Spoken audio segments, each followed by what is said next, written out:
Fangs and Paws, a perfect match. Chapter 1. Whispers in the Crimson Vault.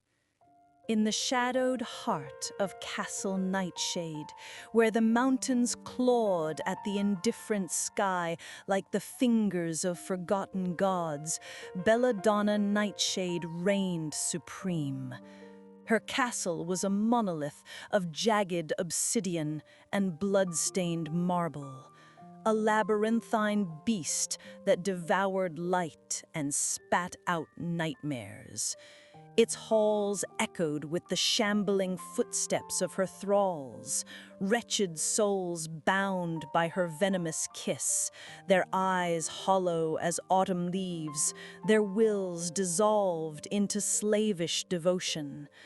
They polished the silver goblets that brimmed with stolen vitae, tended the thorn-choked gardens where night-blooming roses wept crimson tears, and whispered prayers to their eternal mistress in tongues long dead. Above all, the brides prowled. Oh, the brides, her pack of feral sirens, 12 in number, each more ravishing and ruthless than the last, clad in gossamer gowns that clung like second skins.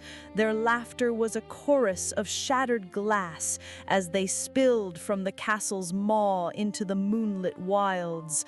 They hunted like wolves in a fairy tale gone rotten, lithe forms darting through fog-shrouded villages, red lips parting to reveal fangs that promised ecstasy before the end. "For Bella!" they would trill in unison, their voices a silken noose, before dragging the unwary into the underbrush. Men, women, it mattered not, only the warmth of pulsing life offered up as tribute to the queen who birthed them in her image. But Belladonna cared little for the night's harvest on this eve. The brides could glut themselves, the thralls could tally the spoils. She had retreated deeper, far below the feasting halls and the throne room's mocking grandeur, to the sanctum that no soul, living or unliving, dared approach without her summons. A spiral stair of polished bone descended into the earth, each step etched with runes that hummed with necrotic power, warding off the curious and the condemned alike. The air grew thick as grave moss, laced with the faint electric tang of something otherworldly, forbidden. At the nadir lay the Crimson Vault, a chamber hewn from the mountain's volcanic womb, its walls veined with glowing hematite that pulsed like the arteries of a slumbering leviathan.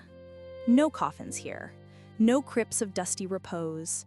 This was Bella's confessional, her heresy carved in secret. Flickering lanterns of foxfire cast erratic shadows across the space, illuminating an altar at its center, a slab of black onyx draped in velvet the color of congealed blood. Upon it rested relics pilfered from realms beyond her shadowed domain. A porcelain Nico figurine with eyes like polished emeralds, a plush tail swishing eternally in a glass case. And at the fore, a single worn volume bound in faux leather, its cover emblazoned with glittering script, Doki Doki Magical Catgirls. The complete chronicles. The walls, the walls, were a tapestry of obsession. From floor to vaulted ceiling, they bristled with images torn from forbidden tomes and pilfered screens, hundreds of them, a riot of color in this monochrome abyss. Catgirls in frilly-made outfits twirling parasols under cherry blossoms, catgirls with tails lashing as they summon spells of starlight and whimsy, catgirls with ears perked in defiant cuteness, their smiles brighter than any sun Bella had long forgotten. They gazed down at her, these paper phantoms, with an innocence that mocked her eternity. And there, enshrined in the place of honor, a framed cell from the anime's climax, where the heroine, Miko the Whisker Witch, struck a pose of triumphant perfection, hung like a crucifix for the damned. Belladonna Nightshade knelt before it all, her form a vision of lethal allure.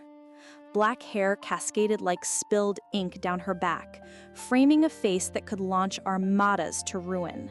Porcelain skin stretched taut over high cheekbones, lips painted the hue of crushed rubies, and eyes, those eyes, twin infernos of red, swirling with the madness of centuries. She was beauty incarnate, the kind that lured sailors to jagged reefs and poets to early graves. Her gown, a cascade of midnight silk embroidered with silver crescent moons, pooled around her like spilled shadow. Yet, atop her head, perched with defiant whimsy, were the mechanical cat ears. Sleek, imported straight from the neon-veined streets of Tokyo, their sensors humming faintly as they twitched in sync with her moods. A gift from a thrall merchant who'd braved the sun-scorched east for her favor.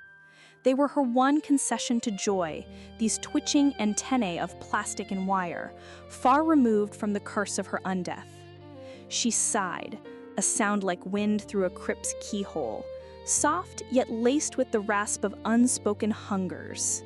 Her fingers, tipped with nails like obsidian daggers, traced the edge of the altar, lingering on the spine of the Doki Doki tome. "Miko," she murmured, her voice a velvet blade. "You frolic in worlds of endless delight, tails high and hearts unscarred. No graves yawn for you, no blood debts to collect in the dead of night." The mechanical ears flicked upward as if to echo her longing, the interiors, pink and so kawaii. Power. She had it in spades. The sort that toppled kingdoms with a whisper, that bent the stars to her will if she but deigned to ask. Armies of the night bowed to her, the very earth trembled at her step. Yet here, in this vault of velvet idolatry, Belladonna Nightshade, queen of the endless thirst, felt the exquisite ache of the incomplete. "I'd trade it all," she confessed to the silent shrine, her red eyes gleaming with a fervor that bordered on prayer. This crown of thorns, this immortality of ash and appetite? Bella was a shapeshifter. She could manifest real cat ears and a tail, sleek and shadowy as her essence, with a mere flicker of will. The mechanical ears were straight from Japan, and they marked her as a true dweeb, a lover of anime, manga, and especially anime catgirls, like millions of people, male and female, worldwide. Dressing up and changing her form still changed nothing of her undeath nature. She sighed deeply again. Her laughter bubbled up then, low and unhinged, echoing off the walls like the tolling of madness's bell. Me, Bella, scampering after yarn, chasing laser dots through eternal twilight. Oh, the brides would revolt, the thralls would weep in confusion. But you'd understand, wouldn't you, Miko? You'd purr and say, "Nya, let's make magic together." The foxfire lanterns dimmed, as if the chamber itself held its breath. Outside these walls, the castle slumbered in sated repose, the brides returning with their wriggling prizes slung over shoulders like sacks of forbidden fruit. But down here, in the crimson heart, a spark kindled. Whimsy, perhaps, or the first fracture in an undead soul. Belladonna rose, her gown whispering against the stone, and tilted her head to the largest poster. Miko mid-leap, ears flared, eyes alight with impossible wonder. "Enough sighing," she declared to the empty air, her tone sharpening to the edge of command. "The world is vast, and even queens grow bored of echoes.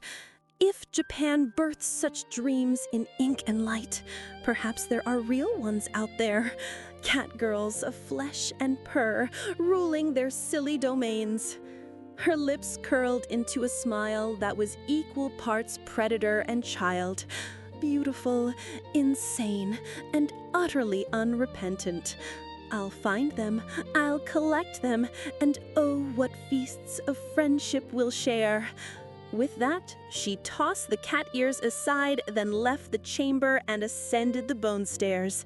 The night awaited, and Belladonna Nightshade needed to prepare for the next day. She hungered, not for blood this time, but for something far more dangerous, the spark of the Nya.